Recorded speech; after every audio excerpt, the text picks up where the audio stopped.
Okay. Anong dine-develop nyo dito, engineer? Building. Para sa mga dumadayo sa Baguio. Oh. Lahat sila pagkakasya kasama sa sasakyan. Pero engineer, I didn't approve that yet. Why? Because I'm still reviewing I'm still reviewing your What? Chevre. Napaka-safe po rito. Kasi po yung building na to. Saan ang building na ipapatayo? Itatayo pa Saan lang. nyo ipapatayo? Dito? Doon sa Kasi barrel? ang mga mountain po dito gawa sa bato. Hindi po siya buhangin kaya malamang matagal siyang bumagsak. O hindi na. So matagal bumagsak. So ibig sabihin babagsak pa rin. Babagsak po sa end of the world na. End of the world? Wala po makakaligtas. Safe na safe po rito. Pero pag sa end of the world walang makakaligtas. Oo. Pero ngayon po, safe na safe. So po ngayon, safe na safe.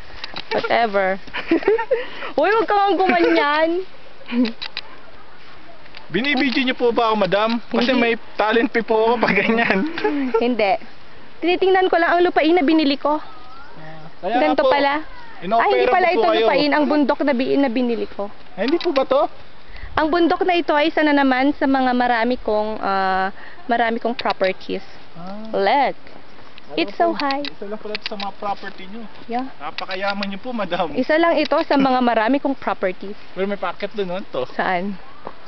Shortcut? Ewan ko. May shortcut pala itong bundok na ito. Yes.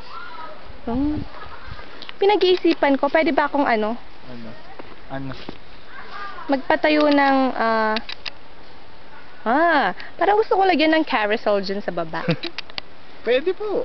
Kasi meron ng right park. Lalagyan po natin siya. Lumulutang po yung parking area namin dyan. Nakaganyan lang po. Sa puno. Flying. Oh, andun pala si Edward at saka si Belia. Opo, makyat po sila. Si Edward and si Belia. Tsaka si Renis May. OMG. Di nyo po sila makikita sa camera. Oh, invisible. Yes. Ano naman ito, engineer? Anong kalokohan ang itinayo nyo dito? Ano ito? Akit tayo dito, Mohon? madam. Ayun naman ang katampa. Sige, hilain mo ako. Alam mo namang ayokong napapagod. Hindi po. Ano yung buntot mo? Nagkaroon ka ng buntot. Gawa po yan sa pag nasa bundok ka, magkakabuntot na po talaga kayo. Oh, dyan na. I'm Boots. Oh, yeah. Hey, Boots. Where are we going, Boots? Hawakan mo nga, lagi na lang ikaw. Facundo. Ay, hindi pala. Jomel, my love. Pahawak. Is this a video? Yeah. Hello? Ano hawakan ko din ito? Korean? Hindi. No. Kaya ko na. Okay, Facundo. Nakaka 3 minutes na po kayo. I know, right? So, Facundo? Yes, ma'am. Ay, hindi. Jomel, my love. Yes, ma'am. Okay ka na ba dito? Kasi, plano ko kasi, dito natin ipapatayo ang rest house natin. Para ang mga friends natin, di ba, hindi na sila magkakarimarimaring na maghanap ng tutuluyan. Hindi ba tama naman ako? Tama po. Mahirap po to magkaroon ng matutuluyan dito sa Baguio. Pagkatapos, gusto ko na bumili ka din ng, hindi. Gusto ko magpatayo ng, yung ano bang tawag doon? Cable car? Hindi yung gano'n, no? Zipline. Zipline from Baguio to Manila. Oh. Para ang trip ay 1 minute na lang. Ginis po tayo kung sakaling magawa natin yun. Ayaw, sige. Sisikat po ang ating zipline. Sige, mga 5 minutes. 5 minutes lang po. Mas mabilis lang po tayo sa supercar. Ipapasara natin ang Victory, ang Victory Genesis 5-star. Ano pa? Ano pa yung iba? Ewan ko po. Basta yun. Rabbit? White rabbit? Meron ba dito? Yun ang gusto ko, ha, engineer. So, ingat lang po. Malubak. Ay, hindi pala. Tapos ang video.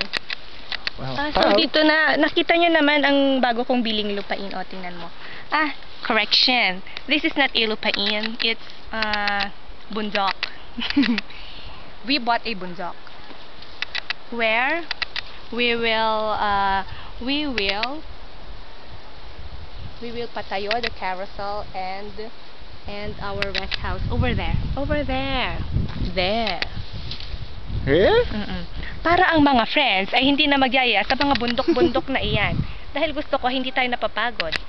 So pag mamumundok kayo, punta kayo sa bahay tapos akyat ulit pa ganito.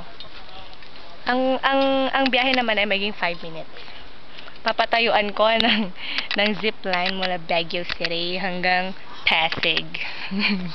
Para hindi na nahihirapan ng mga friendly friends, right? Right. Yeah. At saka para hindi na nahihirapan si Ate Kat at saka si Un. Hindi na kayo maglalakad ng malayo. Ay, ano daw?